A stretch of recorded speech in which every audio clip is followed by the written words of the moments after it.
Hi, ladies. Just wanted to do a quick update and let you know what's going on. We did have a meeting with, hi Gus, do you want to say hi to everybody? That's my grumpy Gus.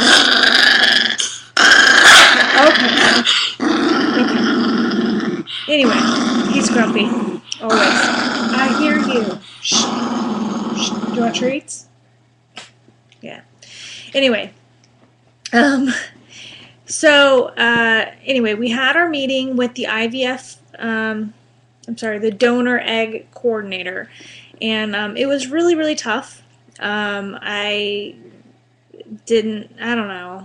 I'm ready for it. I'm ready to move on, but it was tough. I didn't break down at all in her office, but I did later. Cried like a baby. It's just such a hard thing to accept, and I'm really struggling with whether we tell our family about it or not, and who we tell and who we let into this decision. We feel like we want to tell our child first, but in looking and doing research, I mean that's probably really inconceivable as well, because from what I've read, you really need to start introducing the concept to them at a very young age. So I don't know. And then I struggle with the idea of being an advocate and letting other women know that they're not alone, because it is one of those things. It's so personal and so private that you don't know that. I don't know. I don't know that I really want to share it. There are some aspects when I think I don't really want to share it, and then there are others when I think I could maybe make a difference in somebody else's life, letting them know that they're not alone. So I don't know. I mean, clearly I'm sharing it with my YouTube followers, but I don't really know all of you. You're not going to run into me at the grocery store, or so I think. Anyway, I know it's the World Wide Web and anybody could find it, I guess. But my family and friends are not aware of my YouTube account. I just don't talk about all of this to them. I know that's kind of strange.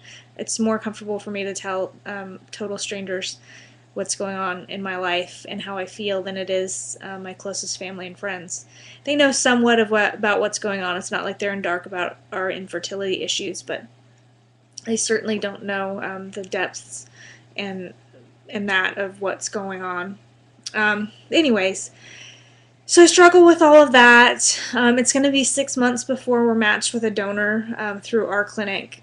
Certainly, if we'd like to pay an extra 10 to 20,000, 30,000 more, we could go through an agency to choose our donor. But at what point are we being? I don't know. At what point are we being like buying eggs? You know what I mean? Like with our clinic, it's an anonymous donor. We don't ever see her photo. We give general characteristics, height, weight, eye color, hair color. We get to learn about her medical history and her family's medical history and a little bit about her through her essays and stuff. But because there's 25% of our clinic, the women use donor eggs, so it's a bit of a list, and they only have a limited number of donors. So we just have to wait till all the people in front of us have their donor and are moving forward, and then we'll have the opportunity to get a donor at that time. There are 3 options in our clinic as far as using a donor egg. You can split a cycle with another couple, so you use a donor and each couple, the eggs are split evenly.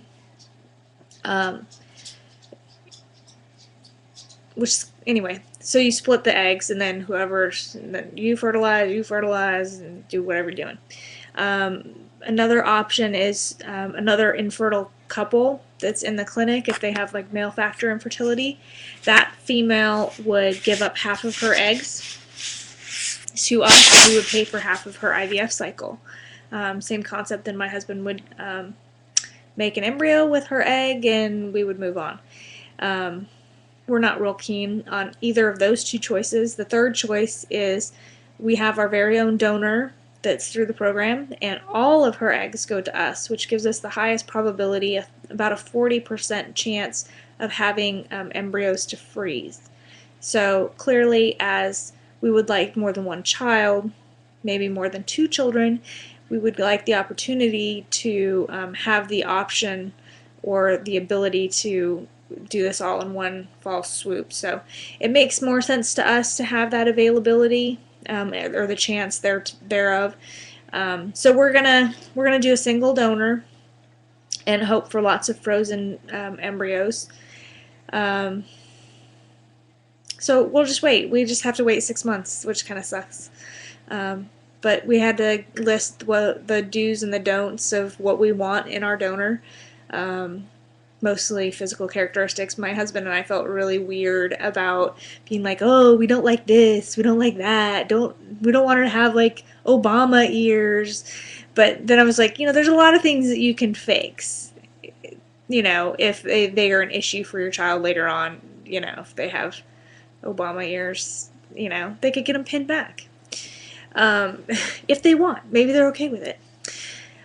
So anyway, there's a lot of little things that made us kind of feel funny asking for a donor, and it did feel a little like we're shopping for an egg. But whatever, it is. That's what we're doing. That's what it is.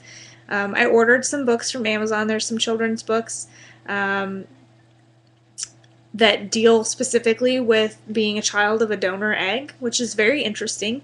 I ordered them. I haven't gotten them yet, and I'm interested to see what how they present that material to they're for, preschool age children and up. So those are books we would read to our child very early on, and just really share that conversation with them early, and so that you don't spring it on them when they're 13 and they hate you.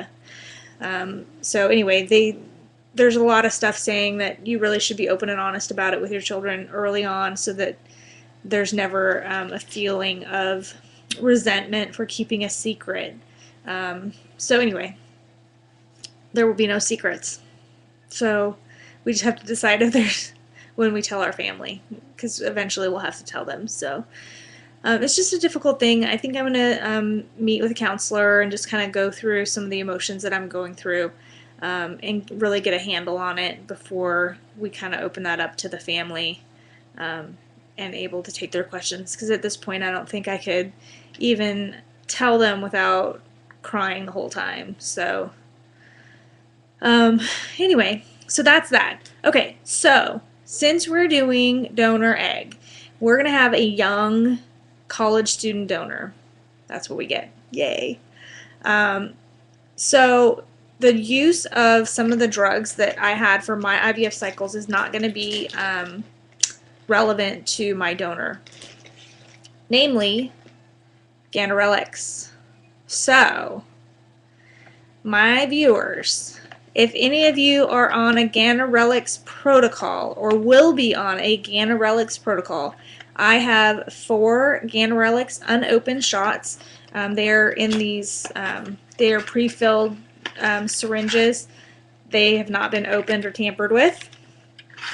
They expire March of 2014, and I have 4 of them.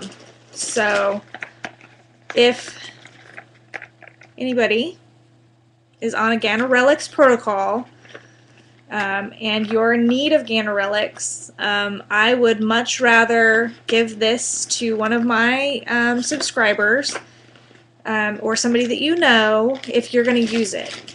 Please do not respond if you're not really going to use it. It's $400 worth of medication, and I just feel like it might as well go to somebody. I mean, I'm never going to get my money back out of it. They won't take it back at the pharmacy, and so it's $400 down the drain for me. So if it will help one of you get pregnant, I'm more than happy to share this with you and give it to you. You're not supposed to sell medication, so I'm not selling it to you. And so leave your comment here, and I will connect with you to get these over to you. So generally you'll need about 4 or 5 Ganirelix for a Ganirelix cycle. So it should at least get you pretty far on that. So save yourself $400. If your insurance pays for your medication, please don't request my free medication because your insurance pays for it. I'd rather go to somebody who's also a all cash paying IVFer like me. So anyway, if that's you, let me know. That's all I have for now. I don't know that I'm going to be posting much because there's nothing happening, but as soon as we start to get matched or get some news, we'll certainly let you know. We will be doing a mock cycle where they'll be getting my body like it was about to accept the embryo from the donor. So we are going to do that probably in June or July. And we have to repeat the saline infusion sonogram to check for polyps so that we know that everything is good in the uterus before we go for the transfer. So I will definitely do videos and let you know how all of those go. But as for now, I have not much to tell you. I'm going on vacation in 12 days, which I desperately need. And other than that, that's all I've got. So good luck to all of you. I am still following you all and watching your videos, and a super duper excited congratulations to Hannah. You rock, girl. I hope that everything comes back great with your beta and that you get your baby. So anyway, all my fingers are crossed for you. And that's it. Keep watching, everybody, and good luck. Baby dust to everybody. Bye.